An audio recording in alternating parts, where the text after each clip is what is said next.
مختصر حمد و ثنا کے بعد ہم تمام دوست اپنے خالق اور اپنے پیغمبر سے ٹائم کو مینیج کرنا، ٹائم کو بہتر طریقے سے استعمال کرنا سیکھ رہے ہیں، اور قرآن و سنت کی روشنی میں ان گروں کو سیکھ رہے ہیں کہ جو گر ہمیں یہ بتا سکے کہ ٹائم بہتر کس طرح استعمال ہو سکتا ہے۔ میں نے آپ کو بتایا تھا وقت عربی میں نہ غیر معین زمانے کے لیے استعمال ہوتا ہے اور نہ لامحدود عرصے کے لیے استعمال ہوتا ہے۔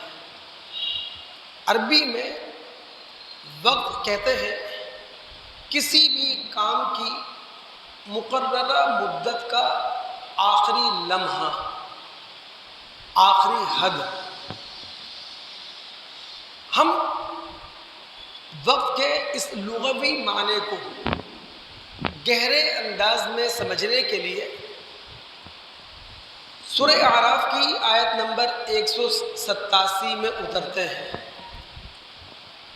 اس میں اللہ رب العالمین نے ہمیں یہ بتایا ہے وقوع قیامت کے لیے ایک وقت مقرر ہے، لیکن اس وقت مقررہ کی آخری حد صرف رب العالمین کو معلوم ہے۔ سورہ اعراف مکی سورت، مکہ کے دور آخر میں نازل ہونے والی سورتوں میں سے نبی علیہ السلام سے کفار مکہ نے بطور مذاق، بطور استہزاء، یعنی نبی علیہ السلام پر ہنسنے کے لیے یہ سوال کیا، یسألونک عن الساعۃ ایان مرساہا، پیغمبر تم یہ کہتے ہو میرے پاس خدا کی طرف سے وحی آتی ہے، خدا مجھ سے ہم کلام ہوتا ہے، یہ بتاؤ قیامت کب آئے گی؟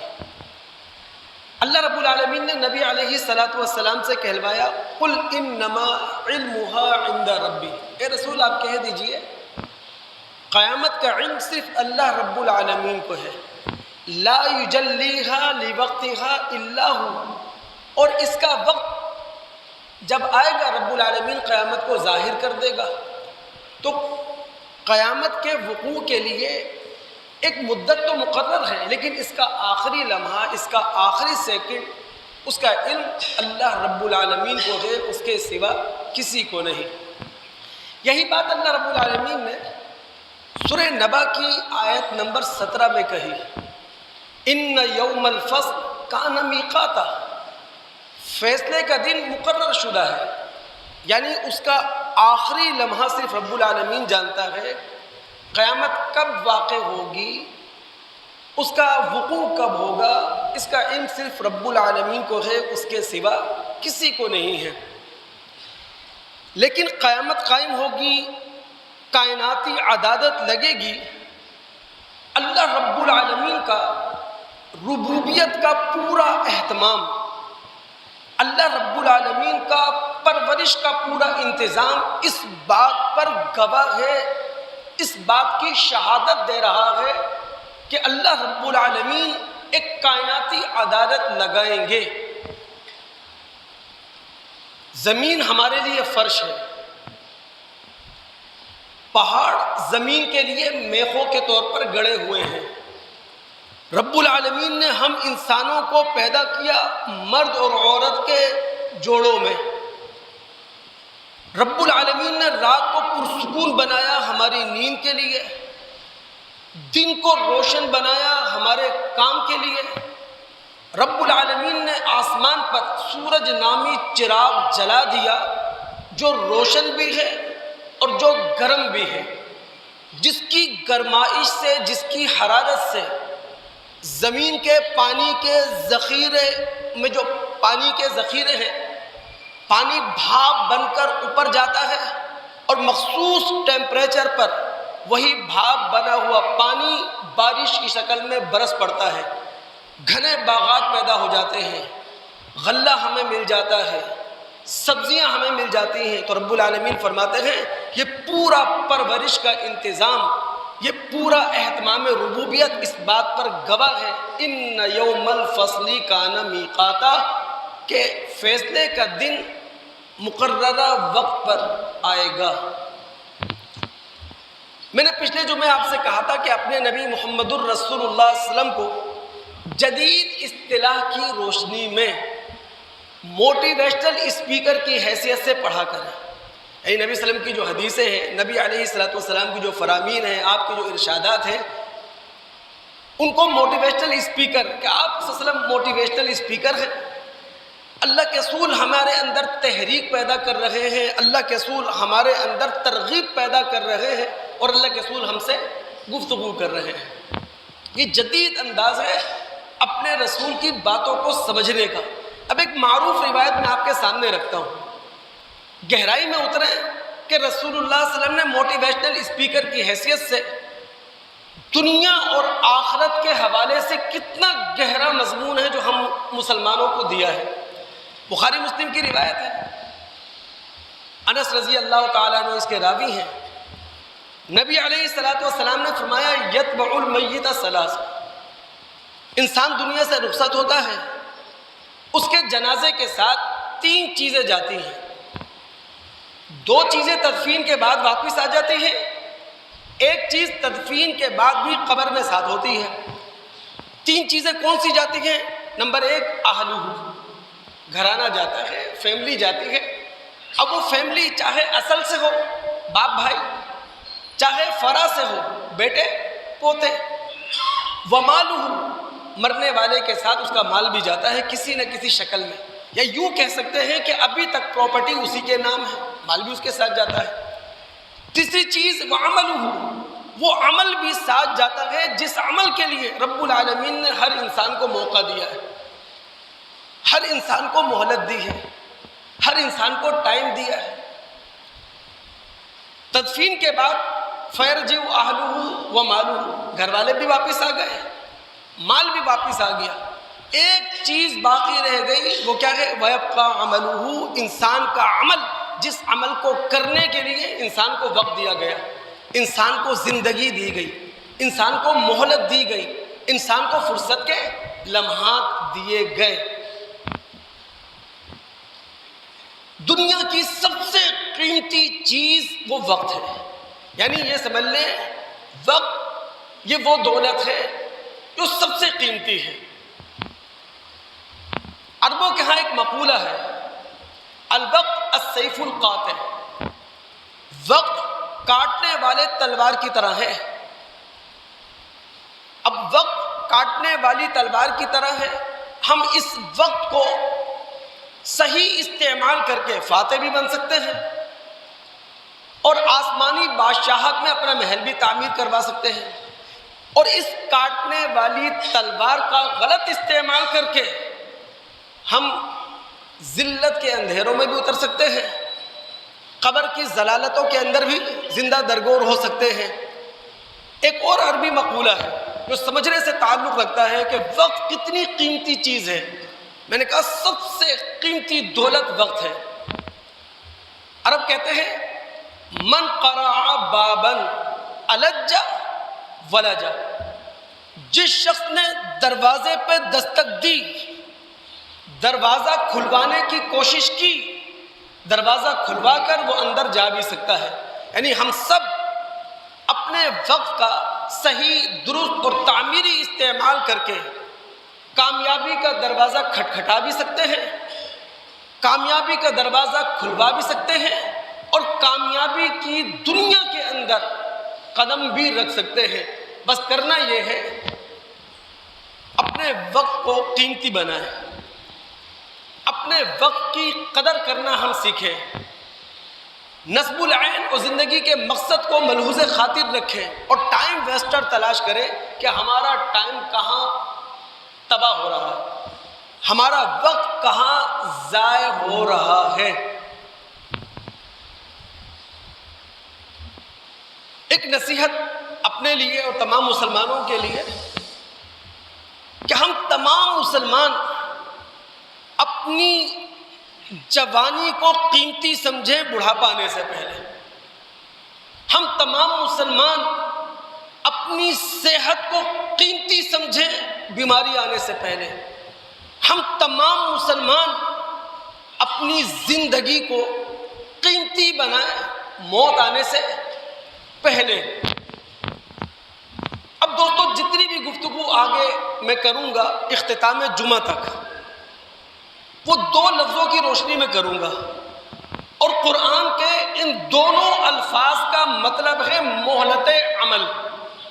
یاد رکھیے اللہ رب العالمین کی یہ سنت ہے، اللہ رب العالمین کا یہ قاعدہ ہے، اللہ رب العالمین کا یہ اصول ہے کہ اللہ رب العالمین ہر شخص کو بھی وقت دیتا ہے، موقع دیتا ہے، اور ہر قوم کو بھی اللہ رب العالمین وقت دیتا ہے، موقع دیتا ہے. اب وہ شخص، وہ قوم وقت کا تعمیری استعمال کرے یا تخریبی استعمال کرے، وہ شخص یا قوم اس وقت کا استعمال کرتے ہوئے یا تو اپنے آپ کو بنا لے یا اپنے آپ کو بگاڑ لے. یہ شخص کی بھی مرضی ہے، یہ قوموں کی بھی اپنی آزادانہ مرضی ہوا کرتی ہے. تو جتنی بھی گفتگو میں کروں گا وہ 2 الفاظ کی روشنی میں. پہلا لفظ ہے امہلا یمیلو اور دوسرا لفظ ہے ام لا یملی. بس اختتام جمعہ تک آپ میرے ساتھ رہیں، ہم اپنے خالق کا کلام پڑھیں گے اور سمجھیں گے، اور اپنے نبی محمد الرسول اللہ صلی اللہ علیہ وسلم کی حدیثوں کا مطالعہ کریں گے اور اپنی زندگی بنانے کی انشاءاللہ کوشش کریں گے. امہلا یمہلو، موہلا اس کا معنی ہوتا ہے سکون، اس کا معنی ہوتا ہے ٹھہراؤ. عرب لوگ کہتے ہیں امہلہ، ڈھیل دے دی، چھوٹ دے دی، نرمی کی، سختی نہیں کی. اس لفظ کو گہرے انداز میں ہم سمجھتے ہیں. دماغ حاضر رکھیے گا. سورہ مزمل کی آیت نمبر 11 میں رب العالمین نے فرمایا وَمَهِّلْهُمْ قَلِيلًا. اے محمد صلی اللہ علیہ وسلم ان کفار مکہ کو، یا کفار مکہ میں جو سرداران مکہ ہے، خوشحال طبقہ، کھاتا پیتا طبقہ، اس کو تھوڑی سی مہلت دیں. یہ ہمارا قانون ہے، یہ ہمارا دستور ہے. اب کانٹیکس کیا ہے؟ سورہ مزمل شروع میں چلے جائیں آپ. اللہ رب العالمین نے محمد الرسول اللہ صلی اللہ علیہ وسلم پر ایک بڑی ذمہ داری ڈالی. وہ کیا تھی؟ دعوت اللہ کی. اب اس بھاری ذمہ داری کو ادا کرنے کے لیے نبی علیہ السلام کو جمعیت خاطر چاہیے ہے. نبی علیہ السلام کو اخلاقی اور روحانی دنیا میں اعلیٰ تر تربیت چاہیے ہے. تو اللہ تعالیٰ نے نبی علیہ السلام کو حکم دیا، انہیں تلقین کی کہ جناب تہجد کا اہتمام کریں. اور پھر نبی علیہ السلام کی تسلی کا انتظام کرتے ہوئے اللہ نے کہا اے محمد صلی اللہ علیہ وسلم، جو خالق، جو مالک، جو شہنشاہ کائنات آپ کو دعوت اللہ کا ذمہ دار بنا رہا ہے، اس کے بارے میں یہ بات یاد رکھے، رب المشرق والمغرب، وہ مشرق کا رب ہے، وہ مغرب کا رب ہے. اور اے محمد صلی اللہ علیہ وسلم، جب آپ اپنے لوگوں کے درمیان ہماری دعوت لے کر کھڑے ہوں گے، یہ آپ کو برا بھلا کہیں گے، یہ آپ کو گالیاں بھی دیں گے، یہ آپ کو بددعائیں بھی دیں گے، کوستے بھی دیں گے. وَاصْبِرْ عَلَى مَا يَقُولُونَ. رسول حالات آپ کے حق میں نہ بھی ہوں، جتنی بھی اول فول باتیں اپنی زبان سے نکالیں اس پر صبر کیجئے گا. اور پھر آگے اللہ نے کہا وَذَرْنِي وَالْمُكَذِّبِينَ أُولِي النَّعْمَةِ. ہاں رسول، جہاں تک بات ہے سرداران مکہ کی، جو اپنے پیسے کے بلبوتے پر یا اپنے اثر و رسوخ کے بلبوتے پر آپ کی مخالفت خود بھی کر رہے ہیں اور عوام کو بھی آپ کے خلاف تیار کر رہے ہیں، ان کا معاملہ آج مجھ پہ چھوڑ دیں. لیکن وَمَهِّلْهُمْ قَلِيلًا. اے رسول تھوڑا سا عرصہ دیں لوگوں کو، سرداران مکہ کو، کفار مکہ کو تھوڑا سا وقت دیں سنبھلنے کا. چونکہ ہماری سنت ہے، ہمارا قاعدہ ہے، ہمارا ضابطہ ہے، تو اللہ رب العالمین ہر شخص کو وقت دیتا ہے سنبھلنے کے لیے. ہر قوم کو اللہ رب العالمین سنبھلنے کے لیے وقت دیا کرتا ہے.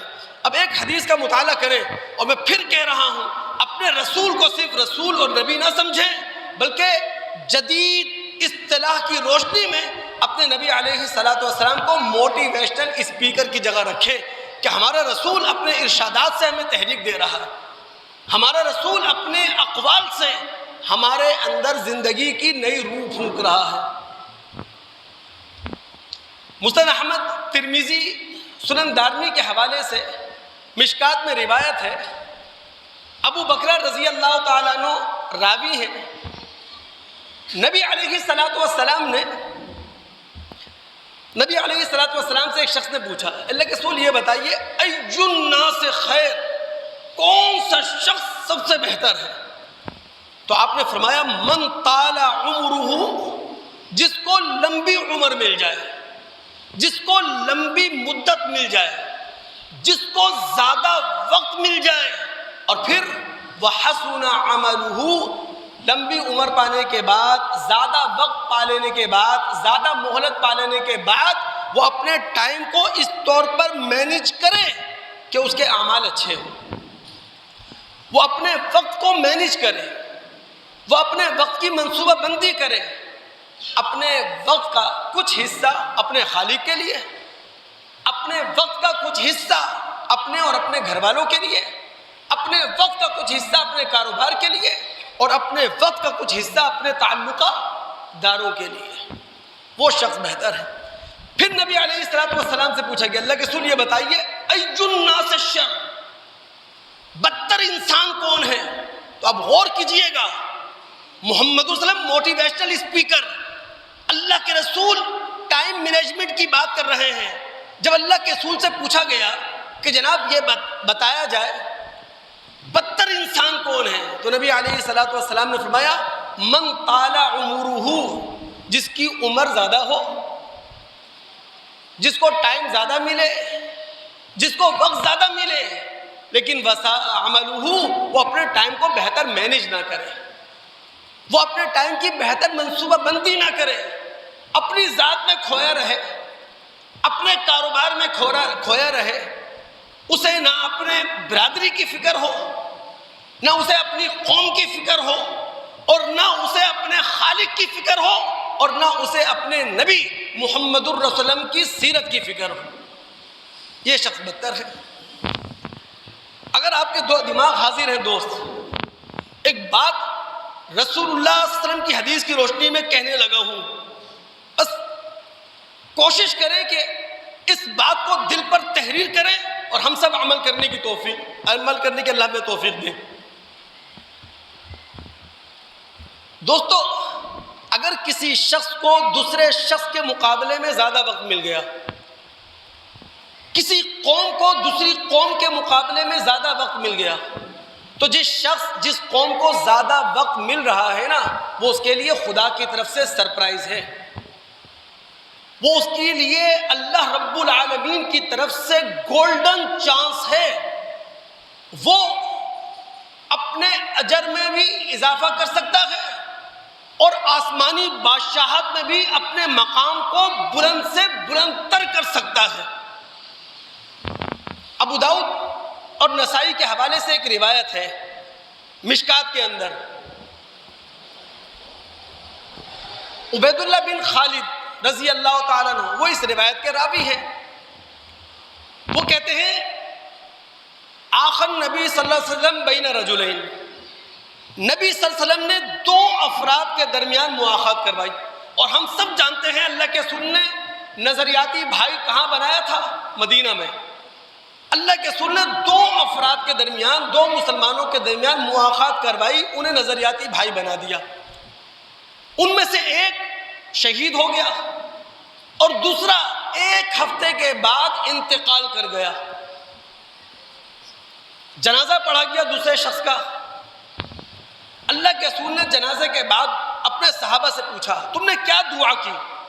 صحابہ نے کہا، اب غور کیجئے گا، اللہ کے رسول کو کیوں ضرورت محسوس ہوئی کہ جناب تم نے اپنے اس بھائی کے لیے کیا دعا کی ہے؟ Time management. اللہ کے رسول یہ بتا رہے ہیں کسی شخص کو دوسرے کے مقابلے میں زیادہ وقت مل جائے، کسی قوم کو دوسری قوم کے مقابلے میں زیادہ وقت مل جائے، یہ خدا کی طرف سے سرپرائز ہے، یہ گولڈن چانس ہے آپ کے لیے۔ اپنا مقام بلند کرنے کے لیے. تبھی تو رسول نے سوال کیا. جنازہ ہو گیا, اللہ کے رسول نے پوچھا تم نے اپنے بھائی کے لیے کیا دعا کی؟ صحابہ نے کہا اللہ کے رسول ہم نے دعا کی ہے اللہ اس کی مغفرت کرے, اللہ اس پر رحم فرمائے, اور اللہ رب العالمین اس بعد میں مرنے والے کو اپنے پہلے مر جانے والے بھائی کے ساتھ ملا دے. اللہ کے رسول نے کہا یہ نہیں ہو سکتا. کیوں؟ آپ نے فرمایا کہ جس کا انتقال بعد میں ہوا ہے اسے مزید 1 ہفتہ ملا ہے, اسے 168 گھنٹے مزید ملے ہیں, 7 دن مزید ملے ہیں. ان 168 گھنٹوں میں اس نے بہت سارے نیک اعمال کیے ہوں گے, ان 7 دنوں میں اس نے نمازیں پڑھی ہوں گی, اس پورے 1 ہفتے میں اس نے نہ جانے کیا کچھ اپنی ذات کے لیے, اپنے خاندان کے لیے, اپنی قوم برادری کے لیے اور خدا کو راضی کرنے کے لیے کیا ہوگا. یہ دونوں ایک درجے میں نہیں ہو سکتے. ان مما ابعد مما بین السماء والارض کما قال, ان کے درمیان اسی طرح کی دوری ہے جس طرح کے آسمان و زمین کے درمیان ہے. تو یہ جو اللہ رب العالمین ہمیں وقت دے رہا ہے نا دوست, یہ رب العالمین جو ہمیں ٹائم دے رہا ہے, یہ رب العالمین جو ہمیں عمر دے رہا ہے, یہ رب العالمین کی طرف سے سرپرائز ہے. لیکن مسئلہ یہ ہے کہ شاید ہم اس کی قدر و قیمت کو سمجھ نہیں پا رہے. آگے بڑھتے ہوئے 3 باتیں آپ سے کرنے لگا ہوں. دماغ حاضر رکھیے, اللہ تعالیٰ عمل کی توفیق دے ہم تمام مسلمانوں کو. دیکھیں 1 منٹ میں پورا انسان اپنے آپ کو بدل نہیں سکتا, لیکن کسی بھی انسان میں 1 منٹ کے اندر جوہری تبدیلی آ سکتی ہے. دیکھیں میں 24 گھنٹے کی بات نہیں کر رہا, میں 1 گھنٹے میں 60 منٹ کی بات نہیں کر رہا, میں 1 منٹ کی بات کر رہا ہوں. 1 منٹ میں ایک انسان پورا اپنے آپ کو نہیں بدل سکتا, لیکن اپنے اندر تبدیلی لانے کا مصمم ارادہ 1 منٹ میں کر سکتا ہے, پکا ارادہ 1 منٹ میں کر سکتا ہے. یہ جو توبہ اور استغفار ہے, یہ توبہ اور استغفار اپنے آپ کو بدلنے کا ہی تو ارادہ ہے, اپنے آپ کو تبدیل کرنے کا ہی پروگرام ہے. تو 1 منٹ انسان کی زندگی کا بہت قیمتی ہوتا ہے. اب مثال کے طور پر کوئی شخص 1 منٹ کے اندر اپنے آپ کو بدلنے کا پکا ارادہ کر لے, مصمم ارادہ کر لے, خدا سے توبہ اور استغفار کر لے, اور اسی 1 منٹ میں اس کی آنکھ بند ہو جائے, دوسرا منٹ اسے نہ ملے, تو آپ سوچیں یہ منٹ کتنا قیمتی تھا اس کے لیے. 1 منٹ بھی بڑا قیمتی ہے. دوسری بات دیکھیں, ہم پیسہ اپنا سرمایہ انویسٹ کرتے ہیں اپنے کاروبار میں, اور اس کا بینیفٹ ہمیں کیا ملتا ہے؟ کاروبار کو ترقی مل جاتی ہے.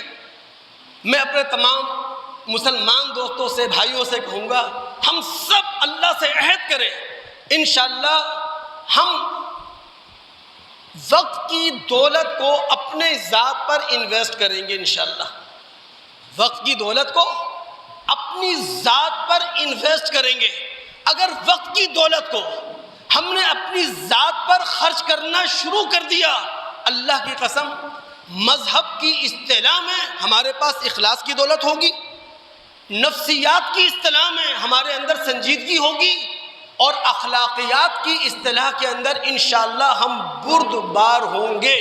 اور اپنے وقت کو اپنے اوپر خرچ کرنے کا بہترین سلیقہ اور طریقہ یہ ہے, مطالعے کی عادت ڈالیں, کتابیں پڑھنا شروع کریں, اپنے آپ کو کتاب دوست بنا لیں, کتب بینی اس کا شوق پیدا کریں. ہر ہفتے کتاب نہیں ختم کر سکتے بھائی, مہینے میں ایک کتاب ختم کریں. اگر مہینے میں ایک کتاب نہیں ختم کر سکتے تو کم سے کم خدا کے گھر میں بیٹھ کر اپنے آپ سے خاموش وعدہ کریں, سال میں 2 ختم کریں گے انشاءاللہ. 6 مہینے میں 1 کتاب تو ختم کر سکتے ہیں. تو وقت کی دولت کو اپنے اوپر انویسٹ کرنا ہم سیکھیں. اور تیسری بات دوستو, یہ جو موجود دنیا ہے نا جس میں ہم سانس لے رہے ہیں, یہ ہے ہمارا آج, اور مرنے کے بعد آخرت میں جب ہماری آنکھ کھلے گی اور ہم وہاں سانس لیں گے, وہ ہوگا ہمارا کل. یہاں دماغ حاضر رکھیں آپ, تمام ذی حیات مخلوقات میں انسان وہ واحد مخلوق ہے جو آج میں زندہ ہونے کے ساتھ ساتھ، آج میں سانس لینے کے ساتھ ساتھ کل کی فکر کرتا ہے. یعنی انسان وہ واحد مخلوق ہے جس کا ٹوڈے بھی ہے، جس کا ٹومورو بھی ہے. انسان کے علاوہ جتنی بھی مخلوقات ہیں وہ صرف آج میں زندہ ہیں اور آج میں فنا ہو جائیں. یہی وجہ ہے دوستو، اس موجودہ زندگی کو ہمارے خالق نے کہا ہے آج، اور مرنے کی بعد کی زندگی کو کہا ہے کل. اور میں یہ بات آپ سے کئی مرتبہ کہہ چکا ہوں، آخرت کی زندگی کے مقابلے میں دنیا کی زندگی قطرے سے زیادہ نہیں ہے. آپ اترے سورہ حشر، اس کی آیت نمبر 18، رب العالمین فرماتے ہیں یا ایھا الذین آمنوا اتقوا اللہ، اے وہ لوگوں جو ایمان لائے ہو اللہ سے ڈر جاؤ. ولتنظر نفس ما قدمت لغد، اور تم میں سے ہر انسان اس بات پر نظر رکھے اس نے اپنے آنے والے کل کے لیے کیا سامان کر رکھا ہے. اب ہمیں دنیا کے اندر چاہے 60 سالہ زندگی ملے، چاہے 70 سالہ زندگی ملے، یا 60 اور 70 سے کم زندگی ملے، یہ ہمارا آج ہے. اگر ہم آج کو کامیاب بنا گئے، یہاں اپنے کل کے لیے ہم نے سامان کر لیا، تو ہم کل کامیاب ہوں گے، خدا کے ہاں سرخرو ہو جائیں گے. لیکن اگر آج موجودہ وقت ہم نے تعمیری استعمال نہیں کیا تو کل قیامت کے دن اللہ نہ کرے ہمیں ناکامی کا منہ دیکھنا پڑے. اللہ رب العالمین ہم سب کو محفوظ رکھے. دوستو یہاں یہ بات یاد رکھیے، ہمیں اپنے کل کے بارے میں نہیں پتا، ہمیں اپنے اگلے لمحے کے بارے میں نہیں پتا، ہمیں اپنے اگلے سیکنڈ کے بارے میں نہیں پتا. اور یہ کیوں اللہ رب العالمین نے کیا ہے؟ اس لیے کہ ہم اپنے اس کل کی تیاری کریں جس کو اللہ رب العالمین نے آخرت کا کل کہا ہے، جواب دہی کا کل کہا ہے. اس لیے ہم میں سے کسی شخص کو، پیغمبر ہو، ولی ہو، معلوم نہیں ہوتا کس لمحے آنکھ بند ہو جائے، پتہ ہی نہیں. ہم تمام دوست جانتے ہیں ہر انسان کا ڈی این اے اس کی شخصیت کے لیے انسائکلوپیڈیا ہے. یعنی ہم میں سے ہر انسان کے ڈی این اے پر لکھا ہوا ہے ہمارا رنگ، ہمارا روپ، ہمارا قد، ہمارا کاٹ، ہماری عادات تک ڈی این اے پر لکھی ہوئی ہیں، ہمارے طبعی رجحانات تک ڈی این اے پر لکھے ہوئے ہیں، ہمارے خیالات، ہماری سوچ تک ڈی این اے پر لکھی ہوئی ہے. لیکن ہمارے ڈی این اے پر جو چیز نہیں لکھی وہ ہے موت. ہر چیز لکھی ہوئی ہے. اس لیے اللہ رب العالمین توجہ دلا رہے ہیں، یہ دنیا کی زندگی تمہاری آج ہے، اس کو کامیاب کر لو. اور وہ کیسے کامیاب ہوگی؟ 24 گھنٹے کو بہتر مینیج کرو. 60 سال کی زندگی ملی ہے، 60 سال کی زندگی ملنے کا مطلب ہے 21,900 دن مل جائیں، 5,25,600 گھنٹے مل جائیں. اب اتنا بڑا وقت ہمیں ملا ہے، اس کو ہم تعمیری استعمال کریں. اب سوچیں آپ، ہم جتنے لوگ بیٹھے ہیں سب کی عمریں 50 اور 60 سال ہوں، 21,900 دن ملے ہیں، 5,25,600 گھنٹے ملے ہیں، کروڑوں میں پہنچ جائیں گے نا. اگر ہر شخص اپنا گھنٹہ، اپنا دن صحیح استعمال کرے تو کیا قوم نہیں بن سکتی؟ قوم کی تعمیر نہیں ہو سکتی؟ قوم اپنے پیروں پہ کھڑی نہیں ہو سکتی؟ دوسرے لفظ کی طرف چلتے ہیں دوست. میں نے کہا تھا کہ آج ٹائم مینجمنٹ کے حوالے سے جو میں گفتگو کروں گا وہ قرآن کے 2 الفاظ کی روشنی میں. پہلا لفظ تھا امہلا یمہلو، اور دوسرا لفظ ہے املا یملی املا. اس کا معنی بھی ہے مہلت. اللہ کی سنت کیا ہے؟ اللہ کا قاعدہ کیا ہے؟ اللہ کا اصول کیا ہے؟ کہ اللہ رب العالمین ہر شخص کو، ہر قوم کو موقع دیتا ہے، وقت دیتا ہے سنبھلنے کا. املا یملی املا کا معنی ہوتا ہے کسی چیز کو ڈھیلا چھوڑ دینا. عرب لوگ کہتے ہیں املیت البعیر، وہ بیڑی جس سے اونٹ بندھا ہوا ہے، اس بیڑی کو میں نے ڈھیلا چھوڑ دیا، اس بیڑی کو میں نے کشادہ کر دیا. اب اس لفظ کی گہرائی ہم قرآن سے معلوم کرتے ہیں. دماغ حاضر رکھیے گا دوست. آپ سورہ حج اس کا رکوع نمبر 6 آیات 42 تا 48 کا مطالعہ کریں.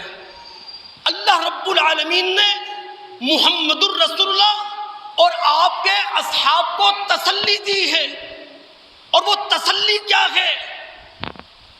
انبیاء کی تاریخ اللہ کے رسول کو سنائی گئی، صحابہ کو سنائی گئی، انبیاء کی دشمنی کرنے والی قوموں ان کی تاریخ سنائی گئی، ان کے واقعات رسول کے سامنے رکھے گئے۔ اب ظاہر ہے یہ وہ زمانہ ہوگا جب محمد الرسول صلی اللہ علیہ وسلم کی مخالفت بہت زیادہ ہو رہی ہوگی، اندھی مخالفت ہو رہی ہوگی۔ رسول اللہ، بھائی آپ کے گھر میں کوئی ایک بندہ مخالفت کرنے لگے، آپ کے دل پر کیا بیتتی ہے؟ رات کی نیندیں حرام ہو جاتی ہیں۔ اور محمد صلی اللہ علیہ وسلم نبوت کے دعوے سے پہلے جس قوم کے اندر صادق تھے، جس قوم کے اندر امین تھے، لوگ آپ کو ہاتھوں ہاتھوں لیا کرتے تھے، جہاں آتے ہوئے آپ کو دیکھ لے کے تھے استقبال کے لیے کھڑے ہوتے تھے، وہی نبی نبوت کے دعوے کے بعد کن حالات کا شکار ہو گیا؟ تو رسول کو تسلی کی ضرورت تھی۔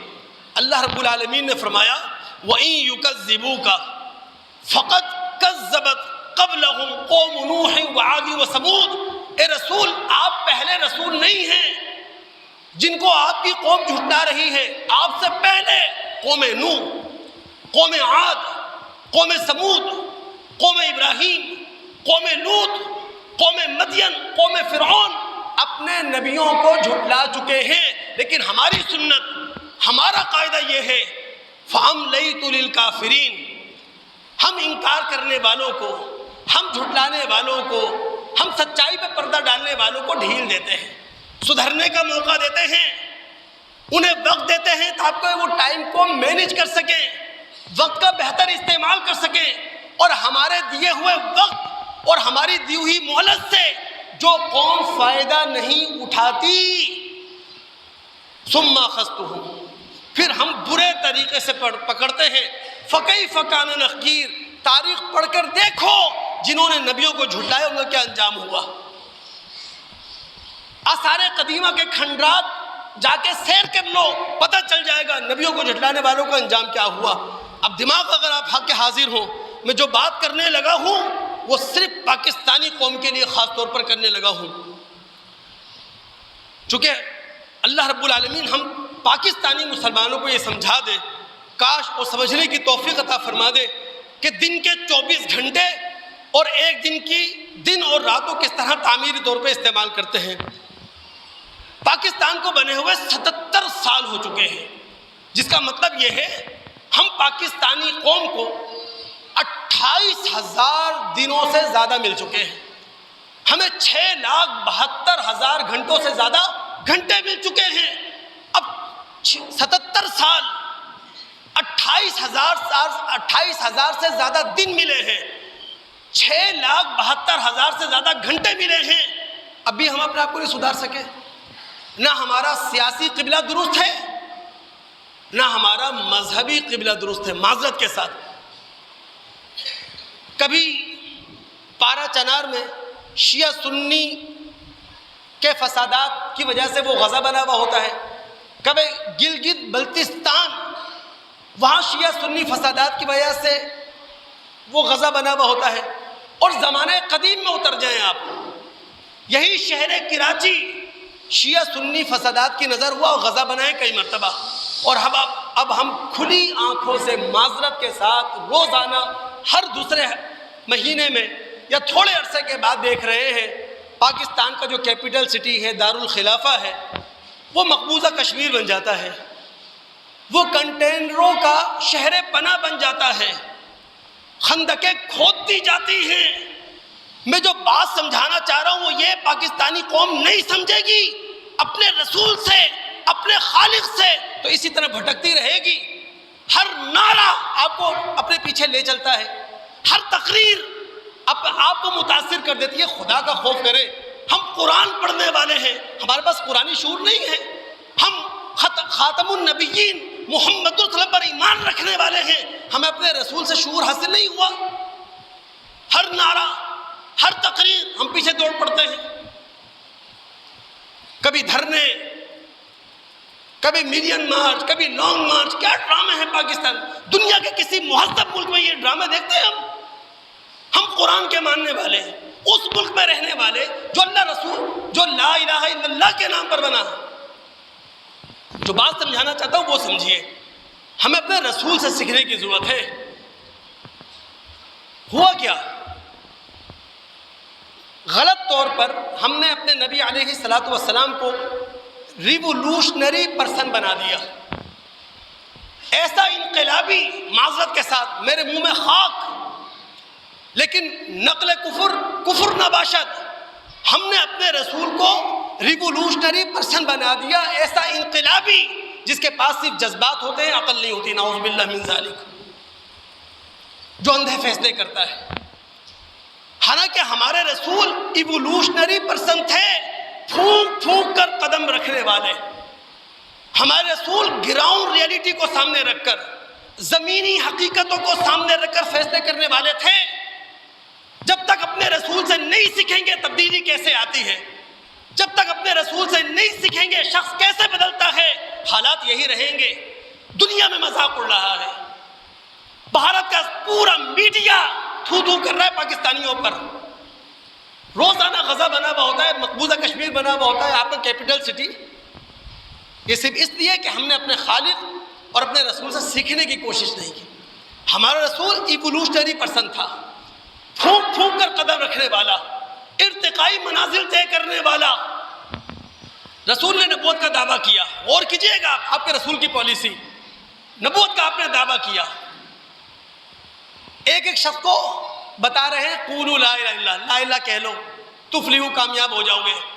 جس شہر میں اللہ کے رسول نے نبوت کا دعویٰ کیا، جس شہر میں اللہ کے رسول توحید کی دعوت دے رہے ہیں، اس شہر میں بیت اللہ ہے، اس میں 365 یا 360 بت رکھے ہوئے ہیں. اللہ کے رسول کو 360 بتوں کی فکر نہیں ہے. 360 بت رکھے کیوں؟ موقع ہی نہیں ہے اس کو ہٹانے کا، وقت ہی نہیں ہے بھی ہٹانے کا. رسول افراد پہ کام کر رہے ہیں، فرد پہ کام کر رہے ہیں. اللہ کے رسول 13 سال کے بعد اللہ کے رسول نے محسوس کیا مکہ ان کے رہنے کے قابل نہیں ہے. خاموشی کے ساتھ رات کے اندھیرے میں اللہ کے رسول مکہ سے نکلے، مدینہ چلے گئے. کوئی ٹکراؤ نہیں اللہ کے رسول کا. اسٹیٹس کو کے حامی تھے اللہ کے رسول. جب تک حالات بدلنے کا موقع نہ ہو رسول کبھی انقلابی نہیں بنتے تھے. ہم بے وقوف ہیں، ہر جگہ انقلابی بن جاتے ہیں، بس تبدیلی آ جائے. میں نے کہا تھا پاکستان کے اندر بھیانک مسائل تب کھڑے ہوئے، کوئی بھی شخص کھڑا ہوا پورا اسلام ٹھیک کرنے کے لیے، کوئی بھی شخص کھڑا ہوا پورا پاکستان ٹھیک کرنے کے لیے. نہیں بھائی، صرف وہ اسلام ٹھیک کرو جو تمہارے دائرے میں آتا ہے. صرف پاکستان کے اس حصے میں تبدیلی لاؤ جو تمہارے دائرے میں آتا ہے. رسول اللہ صلی اللہ علیہ وسلم نے 6 ہجری میں اپنے صحابہ کے ساتھ مدینہ سے مکہ کا سفر کیا. کس کے لیے؟